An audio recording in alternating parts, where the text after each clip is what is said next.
Boa tarde. Para aqueles que não estão enjoados dessa história ainda, hoje eu vou contar um pouquinho sobre a minha doença autoimune, porque eu percebo de tempos em tempos que quando eu abordo esse assunto, muitas pessoas que talvez estejam me seguindo há menos tempo não estão familiarizadas com essa história, e é uma história extremamente importante para mim, porque ela me fez o médico que sou. E a minha doença, ela determinou muito o tipo de tratamento com os quais eu iria querer trabalhar e a maneira como eu me comporto no trato dos meus pacientes. Por isso, de vez em quando, eu preciso vir aqui e trazer para vocês as coisas pelas quais eu passei para que eu pudesse encontrar no estilo de vida um remédio para minha doença e para que eu pudesse usar isso então como motor para tratar doenças de outras pessoas através da mudança de estilo de vida também. Então, sejam todos muito bem-vindos. Eu vou colocar um título aqui para quem chegar depois saber do que estamos falando. E vamos começar a nossa conversa. Claro que vocês podem interagir, né, gente? Então, se vocês tiverem dúvidas sobre o assunto, me mandem que a gente vai discutindo elas aqui. Deixa eu escrever aqui. Live sobre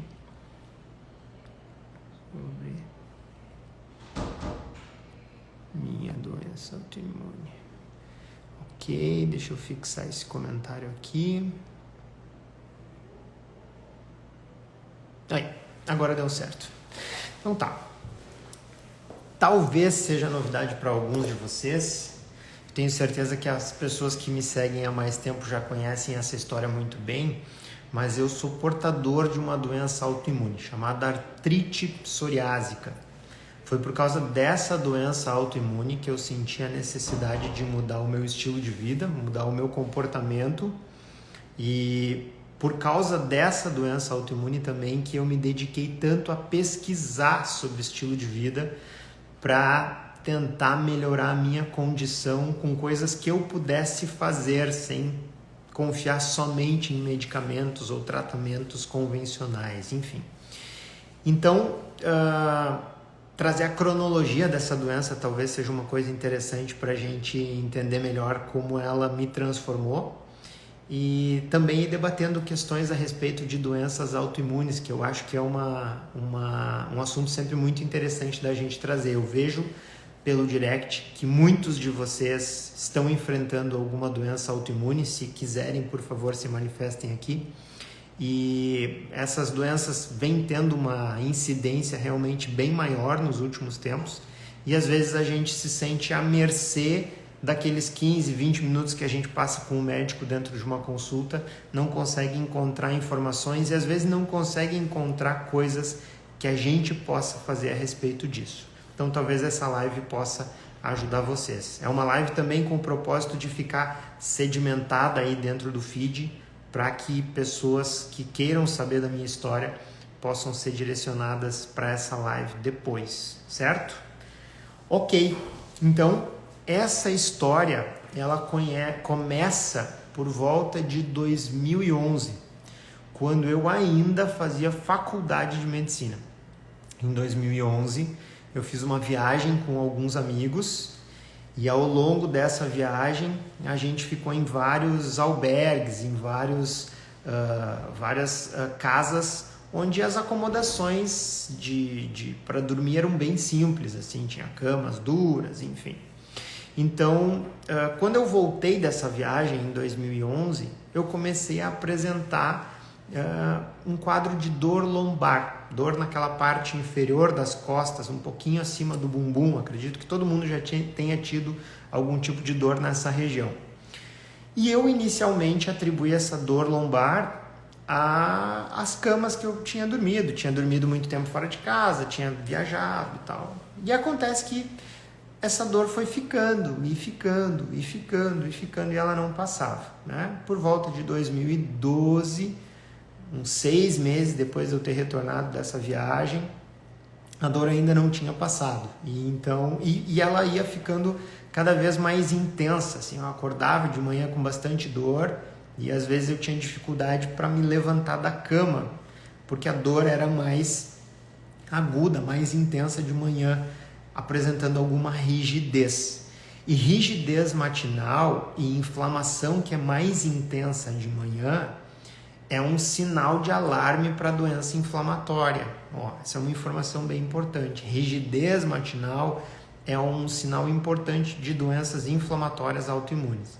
Então, quando isso começou a acontecer comigo, eu resolvi procurar ajuda de um reumatologista, né? Então, eu morava aqui em Santa Cruz do Sul na época, consultei com um reumatologista e esse reumatologista, ao me examinar, suspeitou de uma doença chamada espondilite anquilosante. Certeza que vocês já ouviram alguma vez falar nessa doença. Espondilite anquilosante é uma doença bem grave, uma doença autoimune bem grave, que leva a uma sacroileite, né? Que é um termo chique ali para uma inflamação na coluna progressiva, que vai tornando a coluna rígida, vai fundindo os discos da coluna, e as pessoas que têm essa doença autoimune acabam ficando com uma movimentação em bloco, né? Então é uma doença que agora, com a evolução das terapias, tem sido melhor controlada, mas é uma doença bem assustadora. E eu recente tinha estudado essa doença, né, na faculdade de medicina, então foi uma coisa que me assustou demais.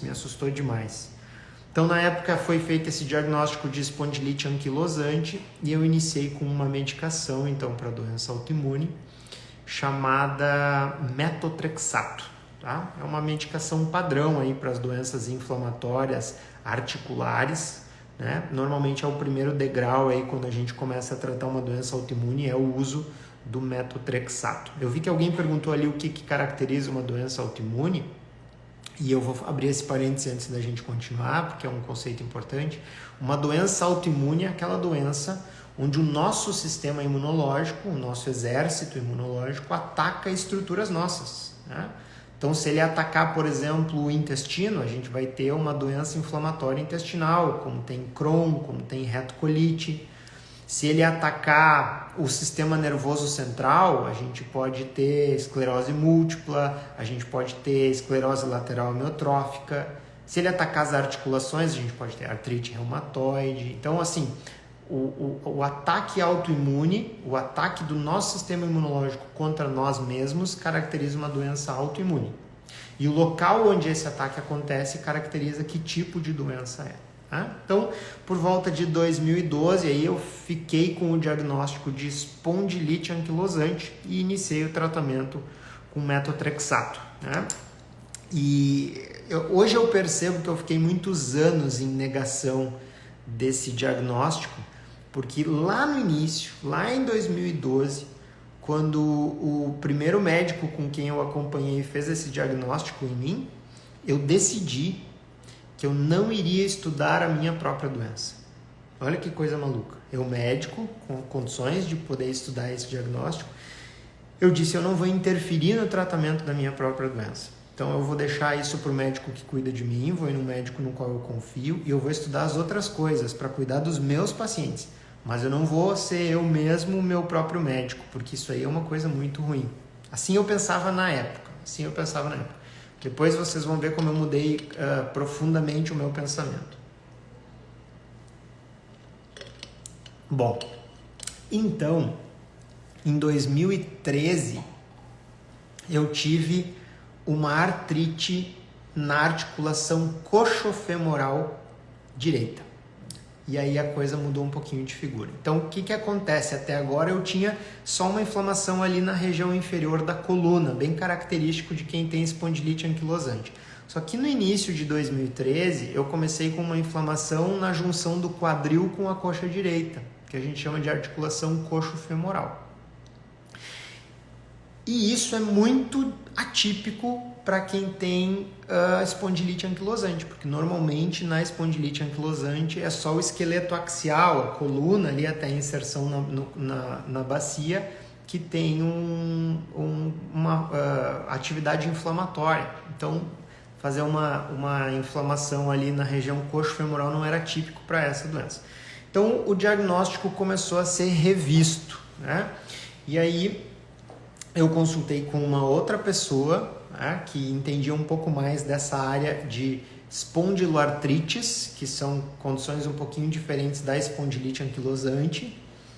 E nessa época se fez uma extensa investigação, fiz múltiplos exames de imagem, isso era por volta de 2013, e não se encontrou assim uma causa para esse quadro inflamatório, né? Então, o diagnóstico que se fechou na época era um diagnóstico que a gente chama de sindrômico em medicina, de uma condição chamada espondiloartrite indiferenciada. E esse aqui é um bom parêntese para a gente fazer também, falando em doenças autoimunes.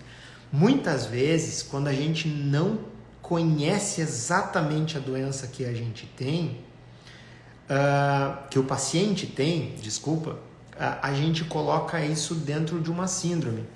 Não é que isso seja má fé, é a maneira da gente agrupar doenças que ainda não estão bem definidas pela ciência até o atual momento.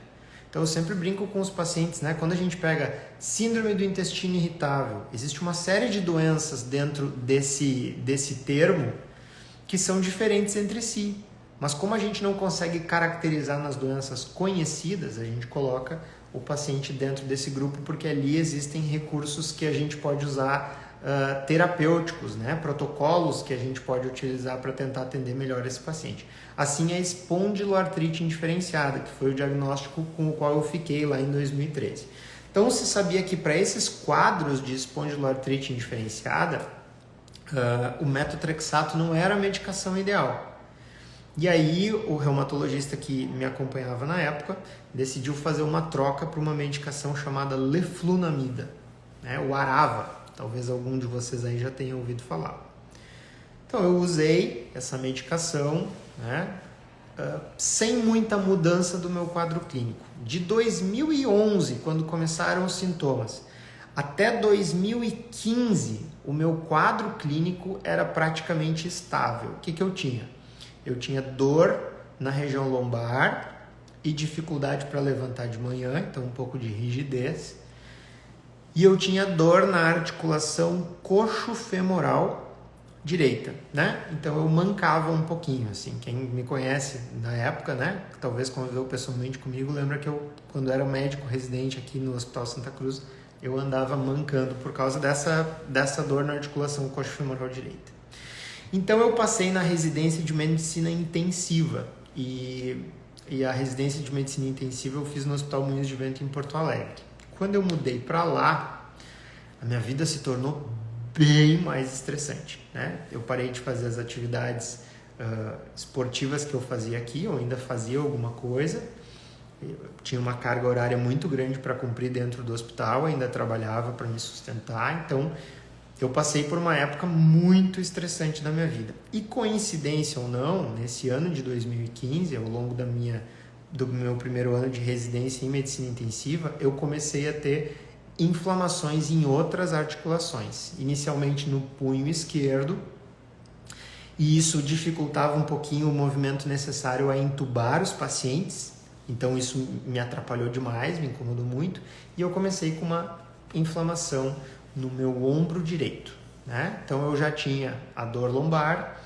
a dor na região coxo-femoral direita, meu punho ficou bem inchado, né, e bem dolorido, e o meu ombro direito ficou muito dolorido. E aí, nesse momento, eu senti necessidade, mais uma vez, de procurar ajuda, né, porque o tratamento não estava mais surtindo efeito.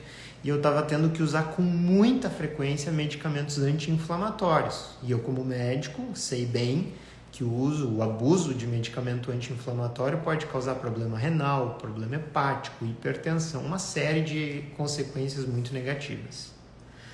Então eu procurei um reumatologista, que é o meu reumatologista até hoje, em Porto Alegre, para que a gente visse o que a gente, né, poderia fazer a respeito disso. E aí quando eu consultei com ele, né, foi uma consulta muito diferente de todas as consultas que eu já tinha feito. Fiquei acho que mais de 1 hora consultando e ele me examinou dos pés à cabeça, literalmente, né? E aí quando ele me examinou, ele encontrou na minha pele uma lesãozinha minúscula que ele achou que era sugestivo que fosse psoríase. foi a primeira pessoa que examinou minha pele, de todas as que tinham me atendido até então, né? A Paloma perguntou quem é o nome do médico, é Charles Lubianca Corren, ele atende em Porto Alegre, no Hospital Moinhos de Vento. Então ele me examinou e encontrou essa manchinha na minha pele e pediu uma biópsia. Aí a gente fez uma biópsia e veio psoríase. E aí fazia todo sentido, né, que fosse a condição autoimune que eu tinha atacando as minhas articulações, uma manifestação muito conhecida da psoríase, que é a artrite psoriásica. Então, de 2011 a 2015, eu girei em vários médicos e eu sequer tinha um diagnóstico, né? E essa é a realidade de muitas pessoas que têm doença autoimune. Às vezes é muito difícil fazer o diagnóstico de uma doença autoimune. Então, eu como médico, levei 4 anos para encontrar, né, sintomas que fizessem sentido e enfim, para que a gente pudesse fechar o diagnóstico da condição realmente que eu tinha. E aí, então, eu sinto que foi mais ou menos o marco zero, onde a gente começou a tratar essa doença com um pouquinho mais de acurácia, né? Então, inicialmente eu comecei de novo com o metotrexato, que eu já tinha usado em outro momento, né? Porque é uma medicação mais estudada dentro da artrite psoriásica.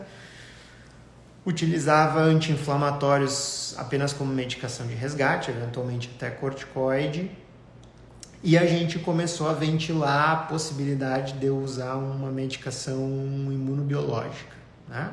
Então, medicação imunobiológica afeta bastante a imunidade, e eu, como médico que atuava dentro da UTI, tinha um risco muito grande de reduzir a atividade imunológica e isso fazer com que eu ficasse muito suscetível a infecções ali, porque dentro da UTI a gente lida com pessoas que têm infecções bastante contagiosas, como por exemplo tuberculose, né? Então isso sempre era levado em conta pelo meu médico quando a gente ia decidir a respeito do tratamento. Mas anos foram passando e meus sintomas eles realmente não melhoravam, né? Eu tinha muita dor articular, o meu ombro já começou a apresentar alterações radiográficas, então a densidade do osso foi se modificando, os ligamentos foram se enfraquecendo, tudo pela atividade inflamatória. O punho às vezes ficava muito rígido, isso atrapalhava o meu trabalho.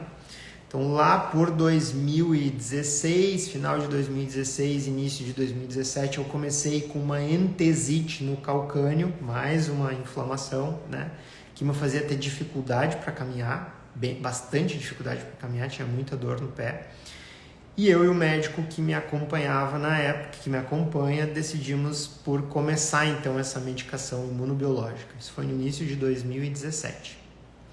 Então, trazendo de volta o contexto do que a gente conversou até aqui, para talvez alguém que tenha entrado na live e não tenha visto até o momento, foi em 2011 que eu comecei com dores lombares, né? Dores na região inferior da coluna lombar e depois eu comecei com inflamações articulares em outras regiões, mas foi só em 2015 que eu fechei o diagnóstico então da doença autoimune que eu tenho, que se chama artrite psoriásica. E esse quadro de inflamações articulares ele foi progressivo até 2017, quando a gente decidiu então fazer o uso da medicação imunobiológica que se chama Cosentyx, né? Então em 2017 eu comecei a aplicar, além de utilizar o metotrexato, além de utilizar anti-inflamatórios, eventualmente até corticoides, eu comecei a utilizar o Cosentyx, secukinumab, que é um imunobiológico. E isso melhorou um pouco os meus sintomas. De 2011 até 2017, eu nunca tinha assim vislumbrado uma melhora significativa, do tipo, vou conseguir voltar a correr, vou conseguir fazer atividade física, nada disso tinha acontecido. Então, ao longo desses anos, eu fui perdendo a aptidão física, né? Então, eu estava mais fraco, estava bem acima do peso que eu tenho hoje, eu não conseguia correr, eu não conseguia jogar futebol, eu não conseguia fazer nenhuma atividade física, né? Se eu fosse jogar algum esporte com raquete ou com bola para cima, o ombro não deixava. Se fosse um esporte que envolvia a perna, o quadril não deixava. Então eu realmente, assim, me escondia atrás da desculpa de que eu não podia praticar nenhuma atividade física pela minha condição. Essa é a grande verdade, né? Eu me julgava incapaz de fazer qualquer atividade física, então eu me consolava com o fato de que eu não podia. Em 2018, vem uma grande virada na minha vida. Foi o nascimento do meu primeiro filho, o Benjamin. O Benjamin nasceu em agosto de 2018 e em setembro de 2018 aconteceu uma noite que eu considero a grande noite da virada para mim, que mudou a minha vida para sempre, de forma irreversível. Então, em setembro de 2018, numa noite bem gelada, minha esposa amamentava ainda o Benjamin estava dormindo no berço dele e ele acordou de noite pedindo mamar. E naquela noite, a Cássia já tinha levantado 1000 vezes e ela estava também com dor nas costas por ter se machucado numa atividade física, enfim, ela estava meio travada e eu quis ajudá-la, né? Aquelas pequenas coisas que todo pai tenta fazer para aliviar a batalha que é ser uma mãe de um recém-nascido. E quando eu levantei para buscar o Benjamin no berço, eu simplesmente não conseguia pegar o meu filho no berço. Meu filho tinha 1 mês, eu não conseguia me curvar o suficiente por causa da dor lombar, eu não conseguia esticar meus braços por causa da dor no ombro, eu não conseguia passar minha mão por baixo dele porque eu não conseguia articular o punho, eu simplesmente era impotente para pegar meu próprio filho de 1 mês dentro do berço. E aquele momento foi um dos piores momentos que eu vivi na minha vida, assim. Foi um momento de extrema revolta, porque lá estava o meu filho chorando e eu não podia atendê-lo.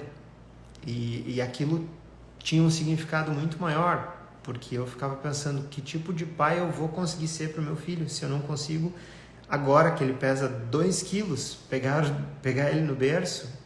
Que tipo de pai que eu vou ser quando ele for maior e quiser brincar comigo, ou se um dia eu precisar proteger ele de ser atropelado. Então, foi uma noite muito horrível, eu chorei muito aquela noite. Minha esposa, além de ter que levantar e pegar o Benjamin, teve que me consolar. Mas hoje eu sou muito grato por aquela noite, porque no dia seguinte eu acordei absolutamente decidido que eu não ia deixar isso acontecer. Vocês vejam que foi em 2011 meu diagnóstico e essa noite fatídica foi em 2018, 7 anos depois. 7 anos depois de uma noite assombrosa, eu acordei e disse: não, eu vou fazer alguma coisa, eu vou melhorar, eu preciso ser pai do meu filho, isso não é mais só sobre mim, eu preciso fazer alguma coisa. E aí o meu primeiro reflexo foi ligar pro Dr. Charles, né? Liguei para ele e disse: Charles, olha só, cara, eu tô com dor ainda, cara, minha qualidade de vida não é boa, não consigo cuidar do meu filho, eu preciso fazer alguma coisa, E ele, muito querido, né, sempre foi muito compreensivo, me falou: olha, William, nós estamos num teto terapêutico aqui, a gente, né, teto terapêutico é a expressão que a gente usa quando não existe mais nenhuma medida, né, possível nesse momento. A gente já está usando imunobiológico, a gente já está usando metotrexate em dose alta, tu já usa anti-inflamatório numa frequência maior do que deveria, eu não tenho o que te oferecer nesse momento. Né? E aí no final da ligação, no final da nossa conversa ali, ele falou: olha, medicamentos a gente não consegue trocar agora, mas eu me lembro que, né, tu ganhou algum peso desde que a gente fez o diagnóstico e tal, e o medicamento que tu faz é de aplicação subcutânea, o imunobiológico que eu aplicava na época é de aplicação subcutânea, né? E esses medicamentos, eles se acumulam na gordura e são liberados na corrente sanguínea, e quanto menos gordura o paciente tem, às vezes a resposta dele ao imunobiológico é melhor com menos gordura corporal. Então por que tu não tenta emagrecer? E talvez, bom, hoje ele sabe porque eu falei para ele, mas na hora certamente ele nunca imaginou o impacto que essa última frase dele, que ele falou antes de desligar o telefone, teria na minha vida. Porque quando ele me falou isso, ele me deu uma oportunidade de ação. Pô, emagrecer é uma coisa sobre a qual eu poderia agir. É algo que eu poderia fazer. Então, foi sobre isso que eu me debrucei. Então, no dia seguinte eu fui trabalhar na UTI. Naquele dia, né, por intervenção divina, estava extremamente calma a UTI, os pacientes super estáveis.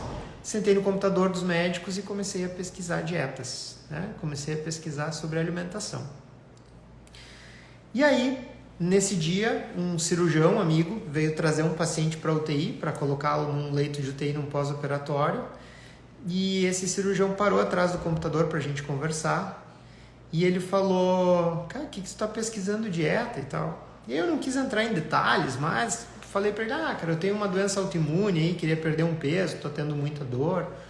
E ele falou, cara, se tu tem uma doença autoimune, tu quer perder peso, tu tem que fazer dieta cetogênica. Eu disse, dieta cetogênica? O que é isso aí? Ele disse, cara, é uma dieta aí que não ingere carboidrato e tal. Mas esse cara tá maluco. Carboidrato é necessário, né? Como fonte de energia. Aquelas lendas que a gente acreditava antes de começar a estudar. E aí eu falei, cara, me fala mais sobre isso aí. Onde é que eu posso estudar isso aí? Ele disse, cara, entra no blog do Dr. Souto e vai dar uma pesquisada ali que tem bastante artigo científico ali e tal. O intensivista, o médico intensivista é um cara desconfiado por natureza, né? A gente não tem muita margem de erro dentro da UTI. Então a gente precisa fazer aquilo que é comprovado que funciona. Então, se tem uma coisa que eu sabia fazer, que eu tinha segurança de fazer, é interpretar uma evidência científica para ver se um tratamento funciona ou não funciona. E aí, entrei no blog do Souto e o que ele trazia? Evidências científicas sobre dieta.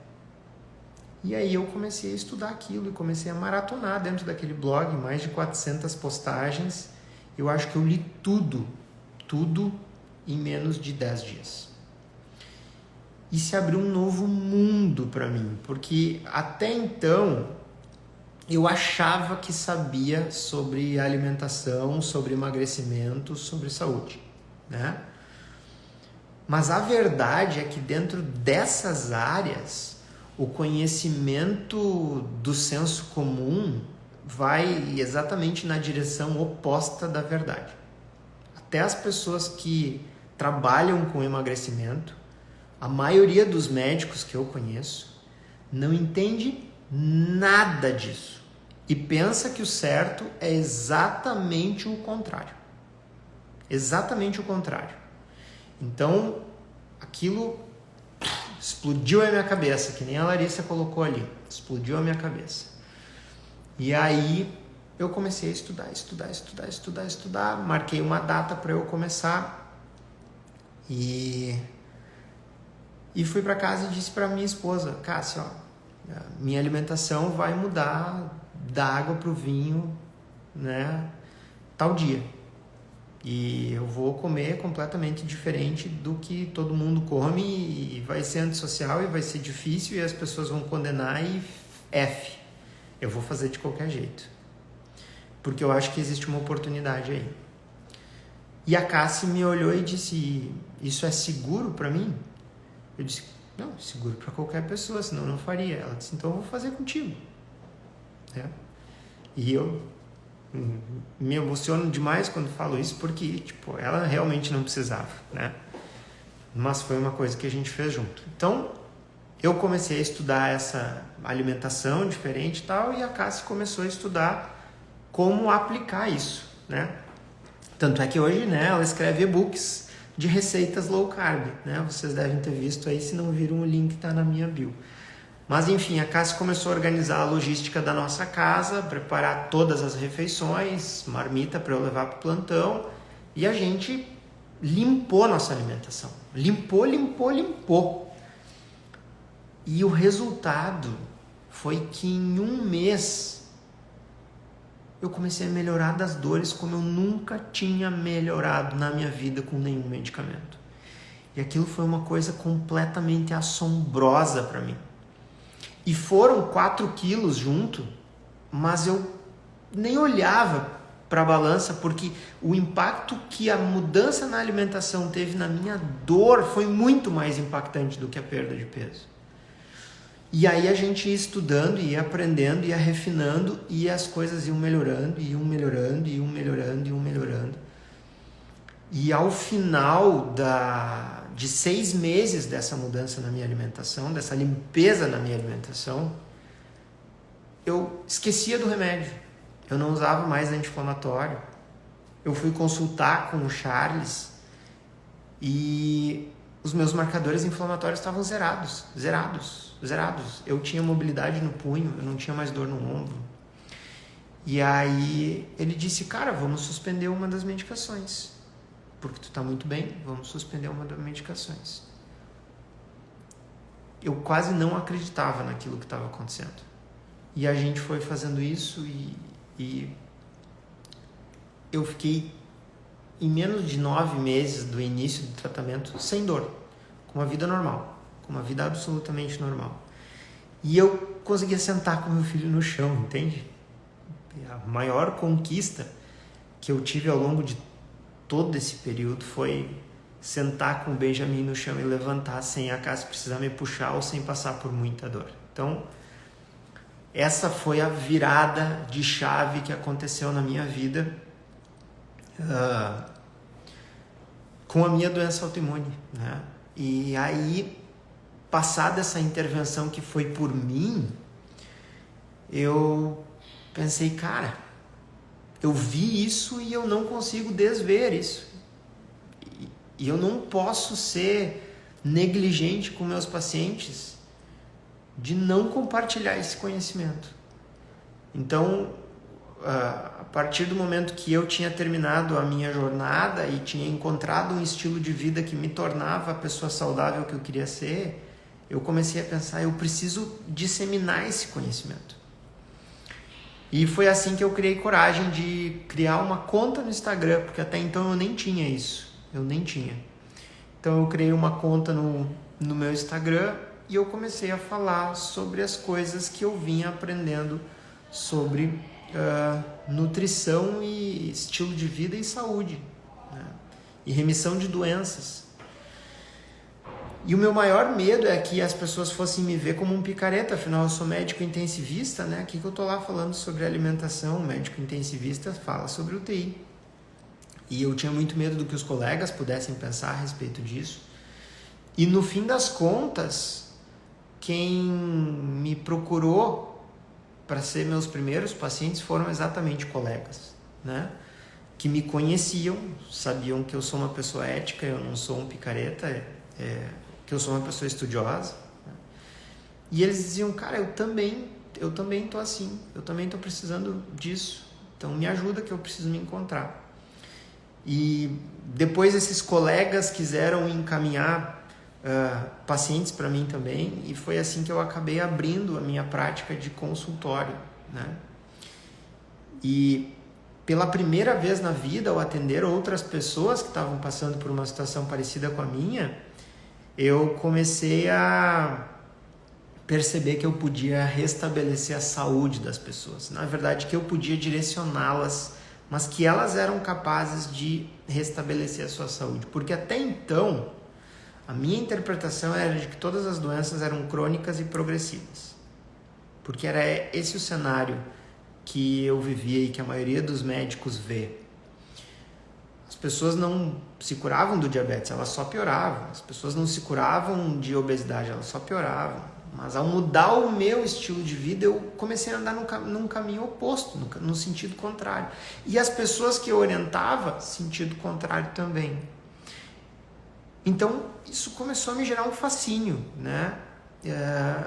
E foi então que eu comecei a me sentir um pouco mais seguro de falar sobre as coisas que eu falo aqui e desafiar com tanta autoridade o senso comum, porque hoje eu tenho certeza, por mim, pelos meus pacientes e pela ciência, que o senso comum está errado, né?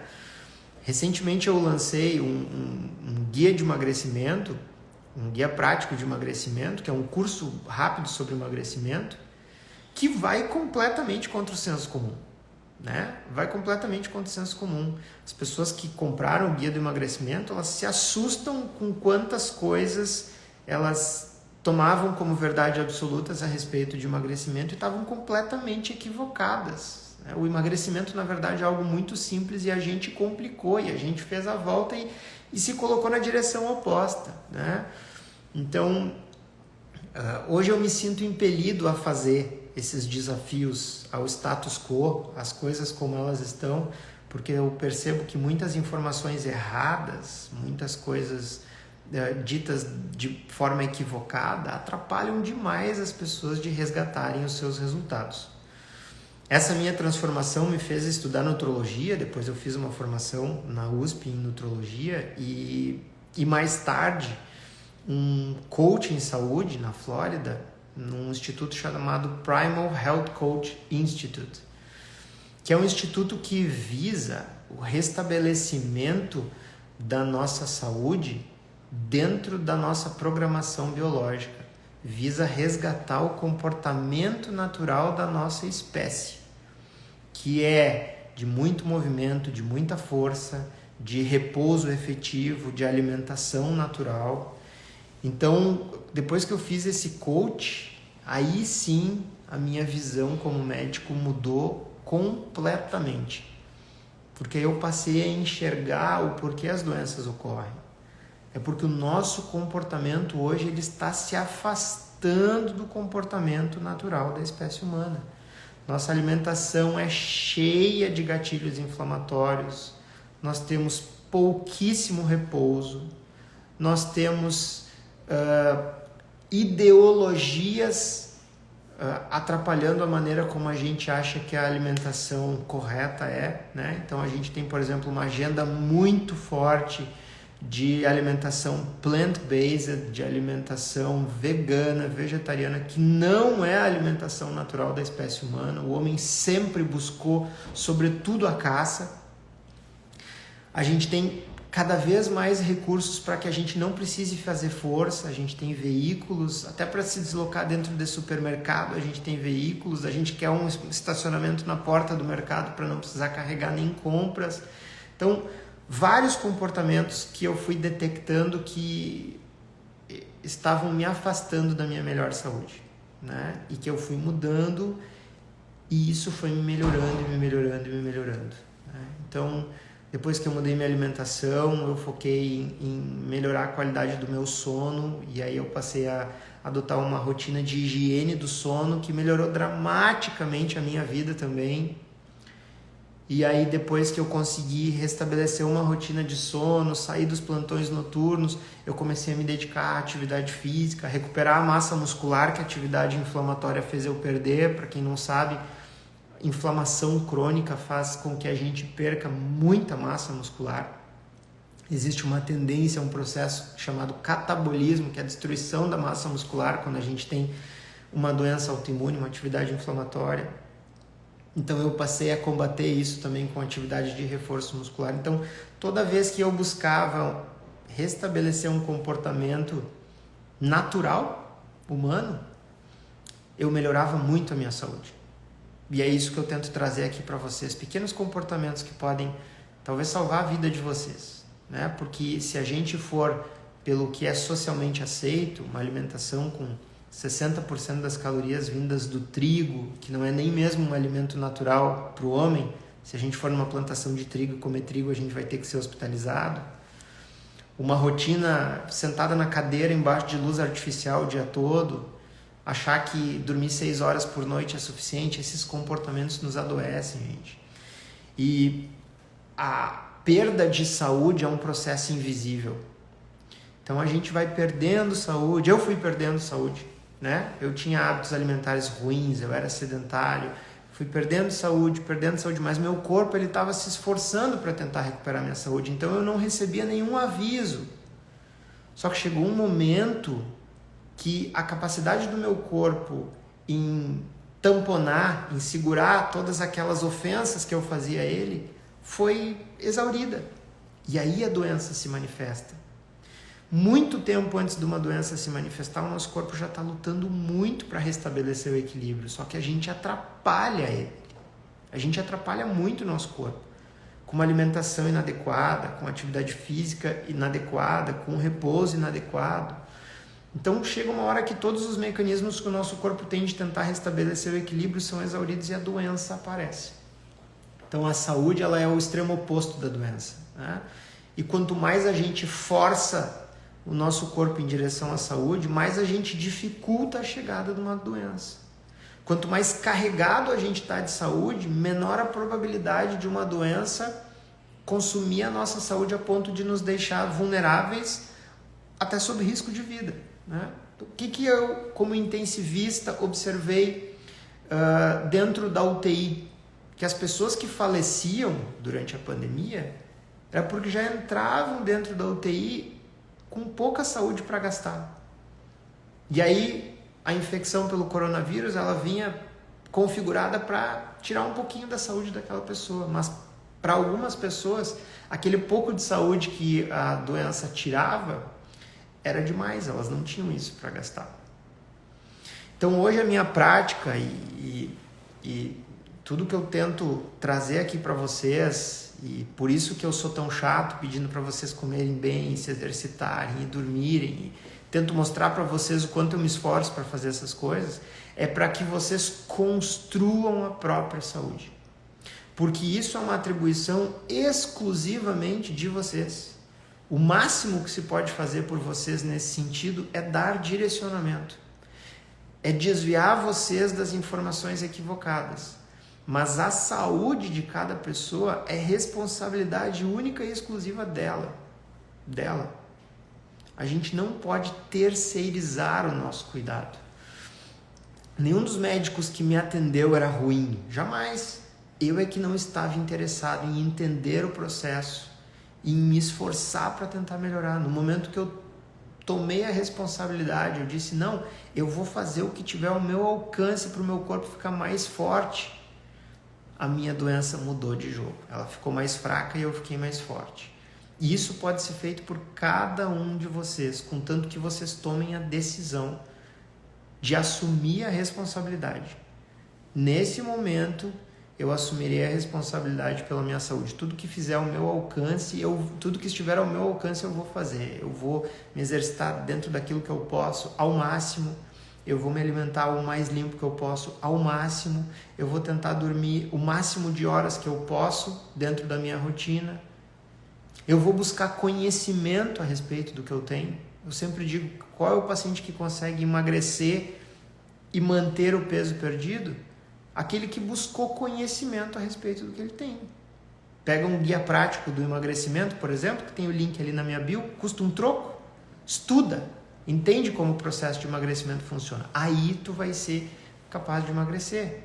Enquanto tu ficar perguntando se pode ou não pode banana, se pode ou não pode suco, se pode ou não pode adoçante, tu não vai conseguir um resultado que se mantenha. E assim funciona para todas as doenças. Então a gente tem que buscar entender os processos, forçar a nossa saúde a aumentar cada vez mais para que a saúde que a gente construiu combata as doenças que a gente tem, que a gente desenvolve. A Paty perguntou se eu ainda tenho algum sintoma. Sabe quando eu tenho sintomas, Paty? Quando algo que foge do meu controle faz com que eu me fragilize. Então, deixa eu te dar um exemplo. Em outubro do ano passado, eu e a Cássia fomos para a Argentina fazer uma cicloviagem, né? Fazia muito tempo que eu não tinha crise de dor articular. E então eu decidi lá comer o que a galera estava comendo, sem me cuidar, né? E uma coisa que eu observei em mim é que eu sou extremamente sensível à ingestão de glúten. Se eu ingiro glúten, trigo, né? Eu tenho crise de dor. E lá estava tão gostosas as empanadas, a média luna. Eu me permiti comer tudo que eu queria nos dias que a gente estava lá. E aí o que aconteceu? Eu tive crise de dor articular. Então foi a última crise que eu tive, Paty, foi em outubro do ano passado por causa de um deslize na minha rotina de alimentação. Não quer dizer que todos vocês precisem fugir, feito o diabo da cruz do glúten, ou que isso vai se reproduzir com todos vocês, mas para mim, quando eu me alimento mal, quando a minha alimentação está inadequada, eu acabo tendo sintomas, né? Por isso que eu me conscientizo cada vez mais de que eu preciso ter disciplina e me cuidar. Porque ninguém pode cuidar de mim por mim. E se eu não me cuidar, eu não vou poder ser o pai que eu quero ser, o marido que eu quero ser, o avô que eu quero ser, né? Então, eu estou sempre pensando no William de daqui 10 anos. O que eu posso fazer para melhorar a vida desse cara? Porque uma grande dificuldade que a gente tem no estilo de vida é contemplar as coisas que a gente está prevenindo. Porque quando a gente tem um diagnóstico é mais fácil. Mas quando a doença ainda não apareceu, é muito mais difícil se conscientizar. Uma pessoa que tem hoje só sobrepeso, ela não consegue enxergar que ela cuidar da alimentação dela aqui vai talvez prevenir ela de amputar um dedo daqui a 10 anos. A pessoa que hoje está com a glicose um pouquinho acima do 100, não consegue enxergar que cuidar da alimentação hoje pode prevenir com que ela fique cega daqui a 10 anos. A pessoa que está hoje obesa, ela não consegue imaginar que se ela mudar de vida hoje, talvez ela previna uma lesão no joelho que vai fazer com que ela não consiga andar daqui a 10 anos. É muito difícil a gente olhar para as coisas que a gente precisa prevenir, porque elas não aconteceram ainda, né? Então a gente precisa aprender a fazer esse exercício de imaginar o que pode acontecer daqui a 10 anos. Como que eu posso melhorar a vida daquela pessoa que eu quero ser daqui a 10 anos? Eu quero viajar bastante quando eu me aposentar. É? Então tu vai ter que caminhar? Então tu vai ter que colocar a mala em cima do banco? E será que tu consegue fazer isso daqui a 10 anos se tu mantiver o teu estilo de vida? Será que tu vai ter que comprar 2 passagens para caber num banco da classe econômica? Então essas reflexões, elas são extremamente importantes, porque a gente só consegue prevenir aquilo que a gente contempla, que a gente enxerga. E esse é um exercício que todos vocês deveriam fazer. A Rosânia aqui também falou que sempre que come glúten tem bastante dor. Ainda tem muita gente que duvida dessa questão do glúten, né, Rosânia? Mas é uma realidade. Muitos pacientes me relatam isso também. Muito bem, senhores. Divaguei aqui um pouquinho no final, mas o que eu queria era realmente trazer para vocês a minha história, que vai ficar salva no feed. Eu ia deixar essa live salva só para assinantes, mas eu acho que foi tão importante aquilo que a gente abordou hoje que eu vou deixar ela salva no perfil para todas as pessoas, contanto que vocês se comprometam a compartilhar essa live com as pessoas que são importantes para vocês e que vocês julgam que precisa dessas informações. Eu quero que vocês digam aqui que vocês vão mandar aviãozinho dessa live, que vocês vão compartilhar essa live com as outras pessoas, aí eu deixo ela salva no perfil geral, aberto ao público, gratuito, tá? Aproveito para dizer para vocês que na minha bio, nos meus links, tem 2 links que são bem legais para vocês. O primeiro deles é o do Guia Prático do Emagrecimento, que é um produto que eu fiz com muito carinho, que são 16 aulas rápidas sobre emagrecimento, aulas práticas. Ao final de cada aula tem um PDF que vocês podem salvar com um resumo delas, que é para vocês aprenderem o básico sobre o processo de emagrecimento para já colocar isso em andamento agora. Então, eu quero emagrecer em 2024, quero começar a emagrecer, quero entender o processo de emagrecimento, Guia Prático do Emagrecimento. Custa R$ 87,90, está com preço promocional em fevereiro. É um troco, é menos do que vocês gastam numa tele, né? E ele traz todo o básico que tu precisa para começar a emagrecer hoje ainda, tá? Ali nos links também tem o link de agendamento, Lúcia, tá? Eu atendo por telemedicina, sim. Tu vai ter um link ali que tu vai falar com as meninas do agendamento, mais especificamente com a Hilda, e ela vai te ajudar nisso. E o último link que eu acho muito importante que vocês cliquem é o e-book de receitas proteicas. Falo muito aqui sobre consumo de proteína. Consumo de proteína é uma coisa muito importante para a nossa saúde e a alimentação moderna é muito diluída em proteína, tem pouca proteína. Então, ao longo desses nossos 7 anos de cuidados alimentares, a Cassi desenvolveu algumas receitas proteicas que a gente faz rotineiramente lá em casa. E essas receitas são simples, fáceis, práticas e estão no e-book que ela fez, que está também com preço promocional. Vocês podem usar até um cupom de desconto chamado Dr. Will para ter mais 30% de desconto na compra. Certamente vale a pena para vocês implementarem no lar de vocês. São dietas seguras para todos, certo? Foi um prazer recebê-los aqui no consultório nesse final de dia. Muito obrigado pela presença de todos. Batemos 160 pessoas, é impressionante como vocês são desocupados. Não, tô brincando. Muito obrigado por vocês terem participado aqui dessa live. Vai ficar salvo no perfil, quero vocês todos encaminhando. Um beijo no coração de cada um. Desculpem pelo desabafo, mas é sempre um prazer conversar com amigos, tá? Fiquem com Deus. Até a próxima.